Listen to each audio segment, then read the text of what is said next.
자, 박시동 소장님 어서 오십시오. 네, 박시동입니다. 시동 걸고 오셨습니까? 아유, 죄송합니다. 이게 빗길에 오다 보니까 돌발 변수가 너무 많아가지고. 자, 우선 그 트럼프가 예. 대통령이 될 확률이 지금 101%를 넘어서 105%까지 올라갔어요. 죽지 않는 이상은 트럼프가 대통령이 될 것이다 이렇게 보는 분들이 많이 계신데 네. 한국 경제는 걱정이 많습니다. 이런 거죠. 트럼프가 고립주의를 택하고 있기 때문에 과거에 미국은 그래도 좀 우방국들 챙겨주고 그래도 지구촌에 네. 큰형님 노릇을 하려고 했는데 네. 트럼프는 그런 게 어디냐. 그렇죠.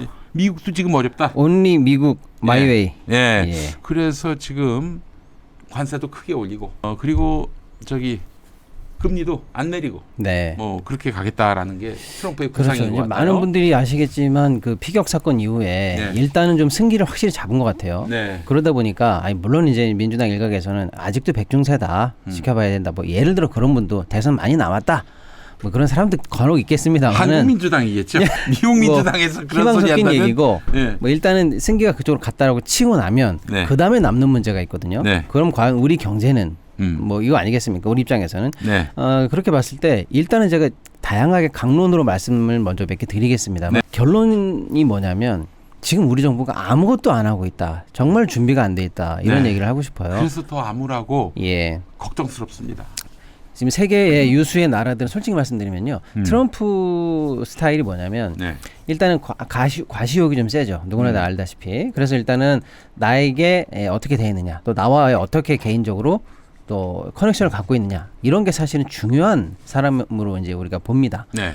그래서 지금 유수의 나라들이 전부 다 트럼프와의 선을 대고 심지어 국가 정상에 가서 방문 일정을 잡는다든지 하고 네네. 있고요. 음. 비근한 예로 일본 같은 경우에는 지금 뭐 기시다는 어쩔 수 없이 뭐 국가 총리이기 때문에 네. 발이 무겁습니다만은 네. 제2의 권력자 아소다로 시다를 예. 대표할 수 있는, 뭐 예. 대변할 수 있는. 그렇습니다. 네. 아소다로 관방 같은 경우에는 직접 트럼프를 찾아갔어요. 네. 그래서 트럼프가 그걸 이제 홍보에 활용하기도 합니다. 네. 봐라.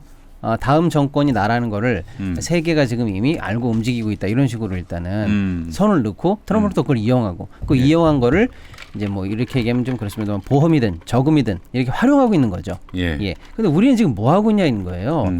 예를 들어서 트럼프 피격이 났는데 정부가 예. 위로 또는 예. 무사 또는 쾌유 기원 네. 윤석열 대통령이 말이죠. 예. 이 멘트를 쓰는데 7시간이 걸렸어요. 안 되지. 그러면은. 그러니까요. 이게 그러니까 뭐 하는 건지 모르겠다는 거예요. 이게 상징적으로 그러니까 다른 나라는 그렇게 지금 선을 대지 못해서 안달이고 심지어는 트럼프가 장소까지도 정해주거든요. 내 집으로 와라. 트럼프 월드로 와라.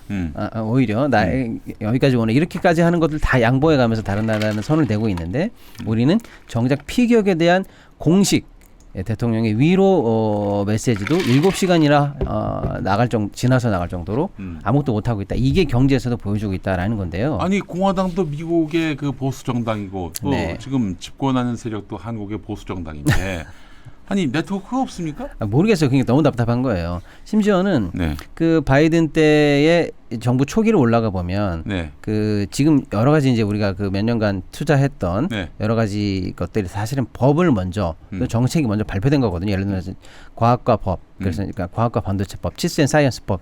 우리가 얘기하면 반도체법입니다. 그게 통과되고 나서 네. 앞으로 주요한 반도체 시설은 일로 들어오고 와.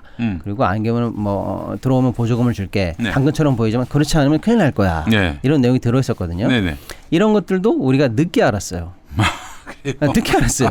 외교당국이나 국정원이 뭐 국정원 일각에서는 뭐 경고를 했다 하지만 늦게 알았어요. 그 다음에 심지어는 그래서 하도 답답하니까 현대차 같은 경우에는 인플레이션법이죠. 현대차 같은 경우에는 예. IRA 그것도 현대차도 늦게 알았어요. 아니, 그 제가 알고 있기로는 예. 잘은 모르지만은 예.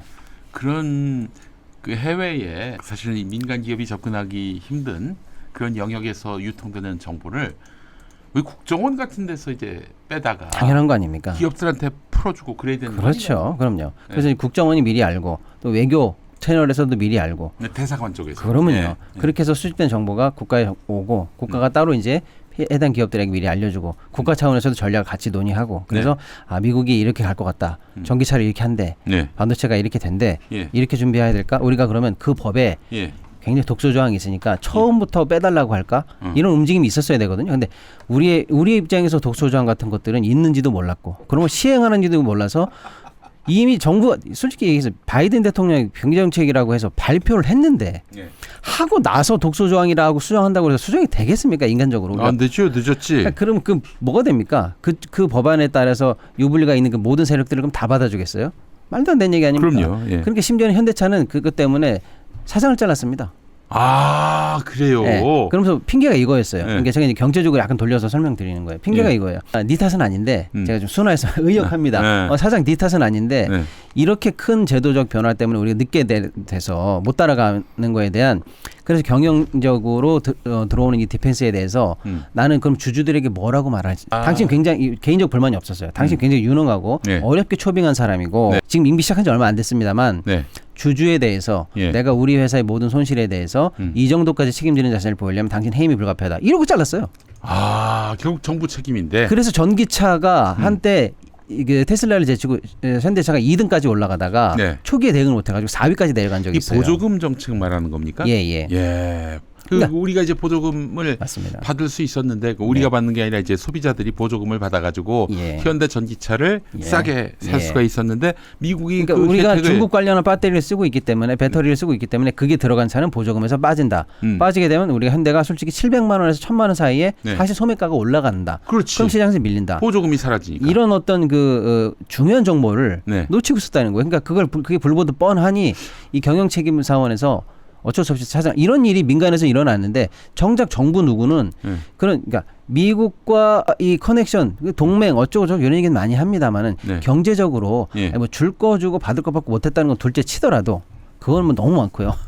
제대로 못한 건 너무 많지만 적어도 미국이 어떻게 움직이는가 정도는 알고 수동적으로라도 대비조차 못했던 세월이 지난 4년인데 동맹은 개뿔 뭐 남의 나라 대통령 실컷 도청이 나는 애들이 무슨 예, 그래서 동맹이야, 심지어 제가 동맹은. 이렇게 말씀드립니다만 예. 우리 민간에서 뭐 하고 있는지 아세요? 깜짝 이게 다 비용입니다. 예. 우리나라 정말 국정원이나 예. 하다못해 뭐 외교관이나 그러니까 외교관가 아니면 코트라 이런 준 공기관들에서 정보가 안 나오니까 지금 워싱턴과 일본가에 있는 그 수많은 로비스트 있는 사무실에 예. 우리 대기업 사무실이 다 들어가 있어요. 그냥 자력 갱생하겠다고 들어가 있는 거예요. 정부는 예. 없는 걸로 치고 맞습니다. 없는 걸로 엄청난 치고. 피를 주고 유명한 로비스트, 유명한 그 정보를 쉽게 말하면 모아주는 대관 업무를 하는 최고의 로비스트들에게 사무실을 넣고 그냥 거기 우리 사무실이 들어가 있어요. 우리 민간 기업들이.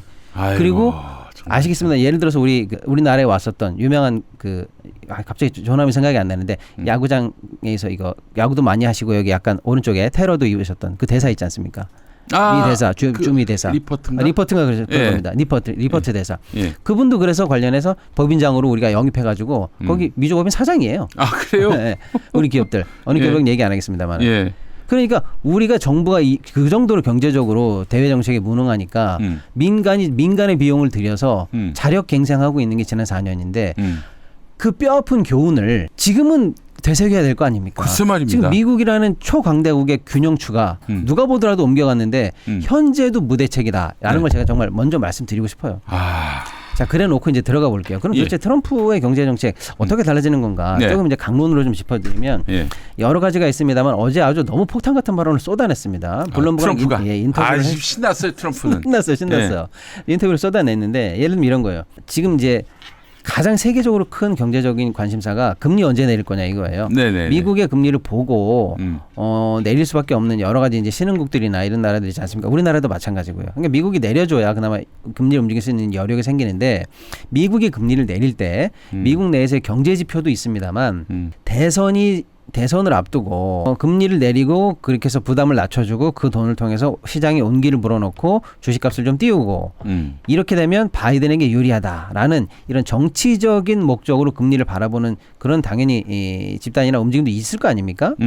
그렇게 되면 금리를 언제 내릴 수 있냐면 미국의 이제 연준 FOMC가 9월에 있고 10월에 없고 11월에 있어요. 대선이 11월 아닙니까? 네. 그러면 그런 정치적 입장에서 바라본다면 바이든에게 콩할 만큼이라도 도움이 되려면 9월이다. 네. 11월에 내리면 인하 효과가 너무 늦으니까요. 그렇지. 예. 9월에 내려야 그 효과가 온기가 좀 퍼진다라고 해서 그 정치적인 입장을 고려한다면 연준이 9월에 인하하지 않겠느냐라는 게 일단은 다수설입니다. 네. 자, 그렇게 된다면 그야말로 바이든 입장에서는 많은 경제적 실패가 있고 지금 이미지 메이킹이 안 되고 있는 상황에서 여러분 제가 그래도 주가 올렸습니다. 금리 내렸습니다. 이런 얘기 할 거 아닙니까? 네. 경제 좋아집니다. 지금 나스닥 또 뭐 다우 현재 지금 역대급 사상 최고치를 구가하는 건 맞거든요. 이 화랑 누가 만들었습니까? 이렇게 선전되기 좋죠. 네. 그럴 거 뻔하니 자신감을 얻은 트럼프의 첫 번째 일성 파월에게 경고합니다. 금리 내리지 마. 이걸 대놓고 얘기했어요. 9월에 금리 내리지 마. 네. 이게 선언을 했습니다. 네. 나는 반대야. 이건 절대 우리가 그럴 때가 아니야라고 선언했고. 지난주에 말씀하셨잖아요. 예. 금리를 내릴 기지개를 지금 미국이 펴고 있다 이렇게 말씀하셨는데 바로 쐐기를 박았네. 그렇죠. 지금 유리하다고 해서 이제 게임이 끝난 게 아니니까 예. 모든 걸 다 다져가겠다 이거죠. 그래서 네. 금리 내리지 마라고 정식으로 공개 의지 표명을 트럼프가 했고요. 그러면서 파월에게 이렇게 얘기합니다. 내 말 듣지? 그러면 나는 너에게 당근을 주겠어라고 하는 게 뭐냐? 네. 임기 보장해 줄게. 이 소리를 했습니다. 그래요? 예.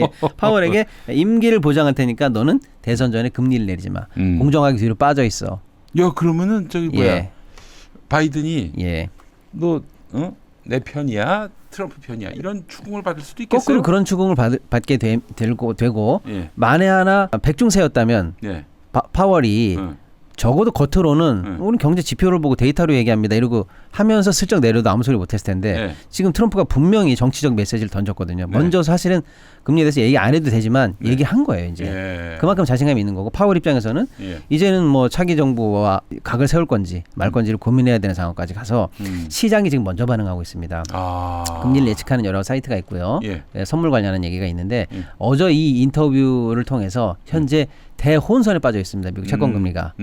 그러니까 트럼프의 말이 먹힐 수 있다라는 식의 시장 반응이 나오고 있어요. 먹히겠죠. 예. 근데 이러면은 사실 미국이 금리를 살짝 내리고 네. 그러면은 이 대한민국에 있는 우리 윤석열이라는 자가 금리를 크게 인하해서 예. 야, 금리 떨어졌으니까 빨리 저 집사. 빚을 내 가지고 집 사. 그렇죠. 이 그림이 다 그려져 있는 상황 하반기 아닙니까? 프로세스. 그러니까 그 방금 얘기한 프로세스를 놓고 한국은행에게 지금 국힘과 정부가 얼마나 압박을 넣는지 몰라요. 저희 방송하고 난 이후에도 예. 국힘이 민생경제위원회라는 명목을 붙여서 예. 한국을 또 불렀어요. 예. 간담회를 또 했습니다. 그래서 부총재한테 또 부르니까 또 가요. 가요. 또. 그래서 하는 총재가 또 얘기했습니다. 또 내려 이렇게 예. 얘기를 했거든요. 예.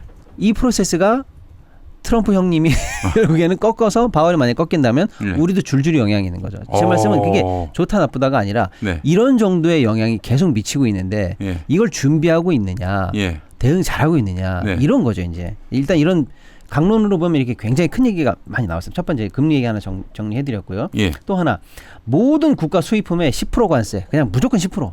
모든 나라. 예, 모든 수입품. 그래도 우리는 미국하고 혈맹이라고 하는 사람들이 있는데. 근데 우리가 얼마나 많이 사실은 수출 의존국입니까? 우리는 사실은 수출이 80이고 내수가 20 정도 된다고 보시면 됩니다. 비중 경제 그렇죠. 비중이요. 예. 일본과 반대죠. 예. 그런데 그 80에 해당하는 수출 중에서 최대 수출국 교역국이 중국이었어요. 근데 중국 관련해서 지금 윤석열 정부의 대외 정책이 잘못돼 가지고 지난 몇 년간 우리가 얼마나 힘들었습니까? 갑자기 무역 적자가 역대 최고치 400억 불까지 나고 반도체가 작살이 나고 지금 우리가 가장 힘든 게 그것 때문이거든요. 근데 중국이 너무 막히니까 그나마 꽁 대신 닭 아니면 민간에서는 활로를 찾으려고 정말 어거지로 해서 미국 시장을 계속 공략을 해서 사실은 중국에서 잃었던 것들을 미국에서 많이 만회하는 중인데 미국에서 지금 발표한 게 뭐냐? 모든 국가 수입품에 10% 관세 더하기 중국산에 60% 관세. 대중국에 대한 확실한 어떤 봉쇄 또는 미중 패권 전쟁을 이렇게 선언한 거죠. 우리에게도 굉장히 이 이해관계가 깊은 내용입니다. 왜? 우리 수출도 10% 정도 관세를 추가로 맞을 거고 중국이 수출이 잘 될 때 중국에 들어가는 우리의 중간재 수출이 동시에 안 될 가능성이 있어요. 그렇지. 그러니까 우리는 미국에 대한 직접 시장에 대한 부담, 중국을 통해 들어가는 중국 시장에 대한 간접적인 부담까지 동시에 해주는 발표입니다. 만약에 이게 확정이 된다면 우리도 그 관세 관련해서 뭐 FTA 국가는 빼줘라. 우리 이러한 경우는 빼줘라라는 식의 또 직접 투자 범위가 있으면 뭐 관세 범위 내에서 깎아줘라라는 방금 제가 말씀드린 이런 우회책들이 있죠. 네. 이런 게 미리 들어가야 된다는 거예요. 미리 안 그러니까 미리 안 들어가고 발표 딱 나면 끝나는 거거든요. 예. 반도체 보면 물가 인플레법에서 그렇게 교훈을 얻었으면서 이 얘기를 하면 지금 우회로를 타고 있었어야 된다는 거죠. 네. 예, 이런 일들이 벌어지기 전에 다뭐 우리 국민들이 알지도 모르는 상황에서 정부가 네. 나서서 다 이제 길을 열어놔야 되는데 여기는 네. 뭐 보도가 나야 아 우리 정부가 아무 일도 안 했구나라는 걸 알게 되니 암담합니다.